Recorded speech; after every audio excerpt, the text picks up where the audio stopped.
Om Swastiastu. Assalamualaikum warahmatullahi wabarakatuh. Salam sejahtera untuk kita semua. Shalom, namo buddhaya, salam kebajikan. Terima kasih atas waktu dan kesempatannya Dewan Juri yang terhormat. Pada kesempatan yang baik kali ini, izinkan saya memperkenalkan diri terlebih dahulu. Perkenalkan, nama saya Nika Dek Nanda Pratiwi, selaku perwakilan peserta LDBI dari SMA Negeri 2 Mengui. Nah, pada kesempatan kali ini, saya sebagai tim pemerintah menyatakan atau menyetujui mosi yang telah diberikan, yaitu sebagai negara berkembang dengan potensi maritim, Dewan ini tidak akan menggunakan strategi ekonomi biru. Jadi saya sangat setuju dengan mosi itu. Namun, saya memerlukan ranah argumen yang lebih pantas untuk menjelaskannya. Sebelum ke ranah argumen yang saya miliki, di sini saya akan mendefinisikan terlebih dahulu arti dari mosi tersebut. Dalam mosi ini ada dua kata kunci yang harus kita pahami. Yang pertama, negara maritim.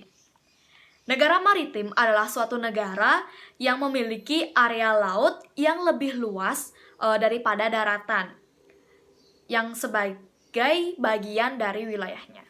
Jadi negara laut yang dimiliki itu lebih besar, lebih luas daripada daratan. Yang kedua yaitu strategi ekonomi biru. Seperti yang kita mendapatkan informasi tadi, ekonomi biru itu sendiri adalah strategi pembangunan ekonomi nasional yang mengandalkan sumber daya kelautan atau potensi maritim yang dimiliki oleh suatu negara. Nah, jadi strategi ekonomi biru merupakan suatu sistem ekonomi yang memberdayakan perairan atau kelautan.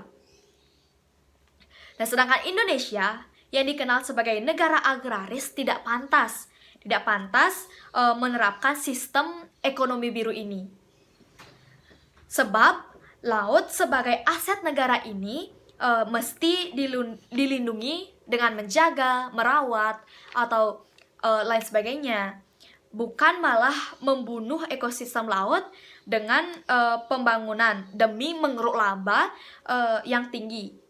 Masih banyak sektor industri yang dapat diberdayakan, seperti sektor industri pertanian yang kemungkinan kita lebih unggul. Karena yang seperti yang saya bilang tadi, kita sebagai negara agraris yang dapat mengekspor berbagai bahan pangan ke negara tetangga. Artinya kita mencangkup ke daerah ke sektor pertanian itu mungkin akan lebih unggul daripada kita menggunakan sistem ekonomi biru ini. Di sisi lain, jika kita menggunakan strategi ekonomi biru ini, akan mengakibatkan kepunahan di dalam laut yang kita miliki. Walaupun kita memiliki laut yang cukup luas, namun seiringnya berjalannya waktu, pasti akan sewaktu-waktu akan mengalami kepunahan karena kita menggunakan strategi ekonomi biru ini. Di sisi lain, juga dengan adanya ekonomi biru ini akan membawa dampak negatif bagi para nelayan dan menyebabkan nelayan akan terancam. Di sini saya memiliki 4 dampak negatif yang saya pikirkan yang akan menyebabkan nelayan terancam maupun laut akan punah.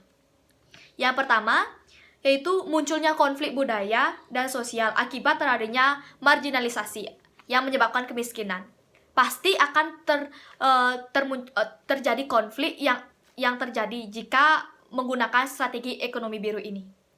Lalu yang kedua, terjadinya konsolidasi dan akumulasi hak kuota perikanan dan munculnya oligopoli kuota dalam perikanan.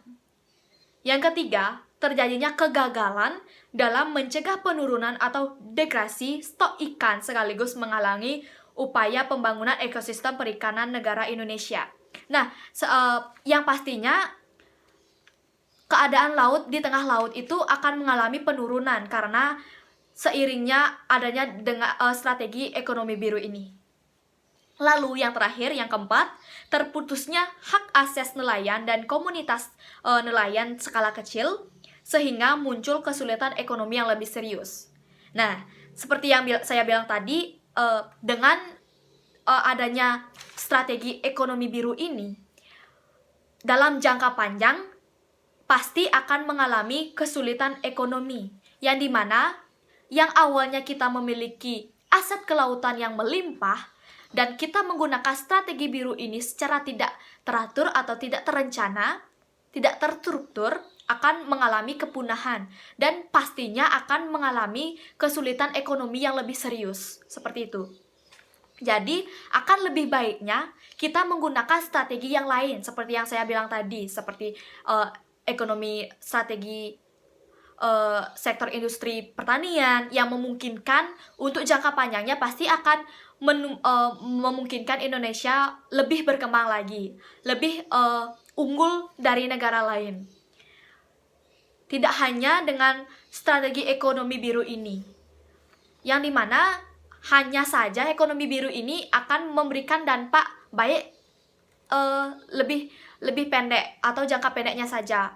Dan jika kita memikirkan untuk lebih ke jangka panjang atau jangka yang lebih lama, kemungkinan pastinya akan memberikan dampak negatif seperti yang saya sebutkan tadi. Jadi akan lebih baiknya kita menggunakan strategi yang lain. Strategi pertambangan mungkin, seperti yang contohnya kita juga memiliki aset pertambangan yang lebih melimpah, yang bisa kita ekspor ke negara-negara lain. Untuk itu, saya sangat setuju dengan mosi yang diberikan, di mana sebagai negara berkembang dengan potensi maritim, kita tidak seharusnya menggunakan strategi ekonomi biru ini karena akan menyebabkan kepunahan bagi lautan itu sendiri, dan kita sebaiknya menggunakan strategi yang lain. Sekian, terima kasih.